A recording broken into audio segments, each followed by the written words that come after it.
নাগরিকদের ভোট দেওয়ার অধিকার কেড়ে নিয়ে যদি নির্বাচন হয়, আর সেই নির্বাচনে যে সরকারই আসুক না কেন সেই গণতান্ত্রিক সরকার নয়, সেটি হবে অগণতান্ত্রিক জারদ সন্তানের ন্যায় একটি অবৈধ সন্তান, আর সরকার অবৈধ জনপ্রতিনিধি নির্বাচিত হবে। ভোটাধিকার কেড়েছ, বেকারদের চাকরি দেবে, তার আগে তাদের ব্যাংক অ্যাকাউন্ট ক্লোজ করার চেষ্টা করছো।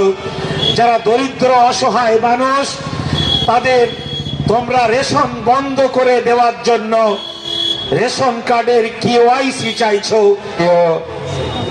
সংগ্রামী বন্ধুরা, লড়াইয়ের ময়দানে এই প্রখর গরমেও আমরা নামতে বাধ্য হয়েছি। আমি প্রথমে ধন্যবাদ জানাবো ভোটাধিকার রক্ষা মঞ্চের পক্ষ থেকে যে সমস্ত ভাইরা ৪২ দিন ধরে পাক সার্কাসে রমজান মাস অতিবাহিত করেছেন, ঈদের খুশিকে কুরবানি করেছেন এবং এই প্রাকৃতিক দুর্যোগের মধ্যেও রাত্রি তারা সেখানেই অবস্থান করছেন।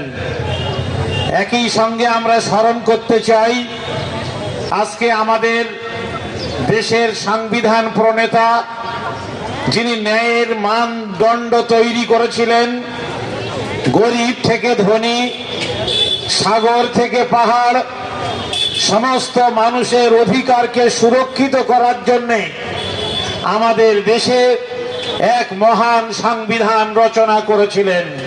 সেই বাবা সাহেব আম্বেদকরের আজকের জন্মদিন, আমরা সেটাকেও স্মরণ করছি।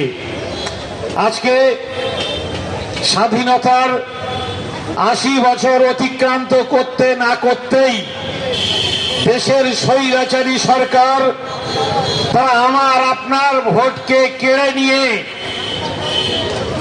পিছনের দরজা দিয়ে সাম্প্রদায়িক শক্তিকে ক্ষমতায় তারা বসাতে চাইছেন।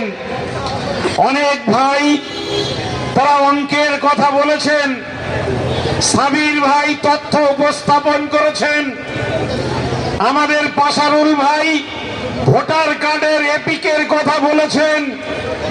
আপনারা জেনে রাখবেন, নরেন্দ্র মোদী বা অমিত শাহ তারা অঙ্ক বোঝে না, তারা মানুষ বোঝে না, তারা মানবতা বোঝে না, তারা ক্ষমতা বোঝে, তারা টাকা বোঝে, তারা অর্থ বোঝে। সেই জন্যে যাদের পাসপোর্ট আছে তাদের নামটাও বাদ দেওয়া হয়েছে, যাদের মাধ্যমিকের শুধু অ্যাডমিট নয়, যাদের মার্কশিট আছে, সার্টিফিকেট আছে, তাদের নাম বাদ দেওয়া হয়েছে। এখানেই শেষ নয়, যারা চাকরি করেন, কলেজে পড়ান, বিশ্ববিদ্যালয়ে অধ্যাপনা করেন, তাদের কি কাগজের অভাব আছে? তাদের কি ডকুমেন্টের অভাব আছে?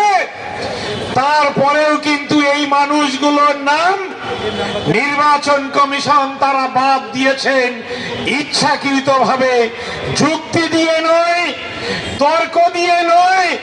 তারা তর্ক করতে আসবে না, কেননা তাদের কাছে যুক্তি নেই, তাদের কাছে কাগজ নেই, তারা কাগজে বিশ্বাস করে না। তাই নরেন্দ্র মোদী, তিনি দেশের প্রধানমন্ত্রী, তার জন্ম সার্টিফিকেট না থাকাটা তার ভুল নয়, তার অপরাধ নয়।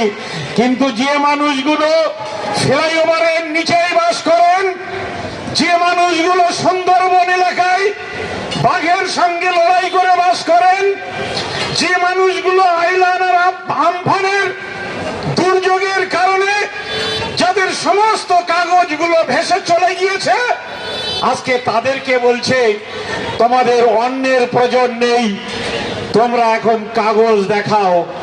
এটাই ওদের ষড়যন্ত্র। আজকে পশ্চিম বাংলায় এসে তারা বড় বড় কথা বলছেন, তারা মায়েদেরকে ভাতা দেবেন, তারা বেকারদের চাকরি দেবেন,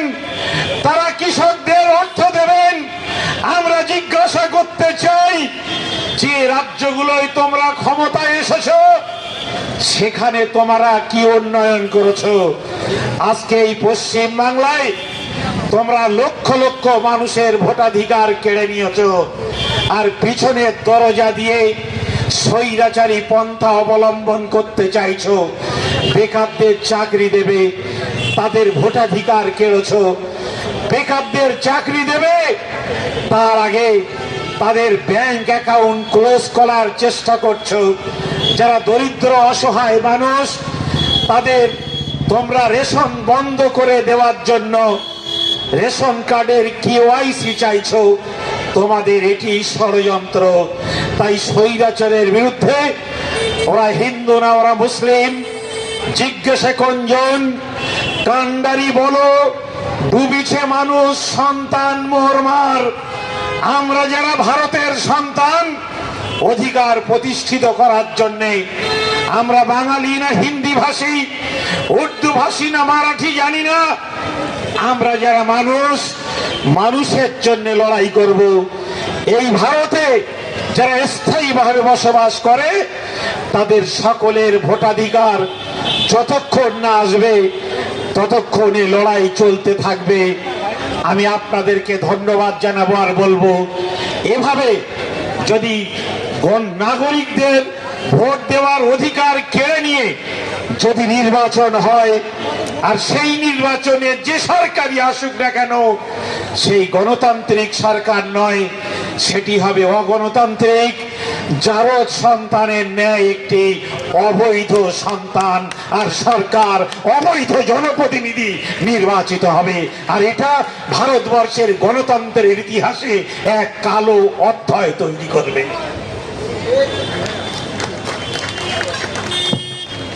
অসংখ্য ধন্যবাদ। এরপরে আমাদের গান হবে একটা। এসআইআর এর বাতিলের দাবিতে আমাদের যে কর্মসূচি চলছে, আজকে আমরা 42তম দিনে পাকসার কাছে যে ধর্ণা মঞ্চ চালিয়ে যাচ্ছি। আজকে আমরা কলকাতার বুকে, ধর্মতলার বুকে যে সভা করছি, এই সভায় আমাদের শেষ নয়। আপনাদের কাছে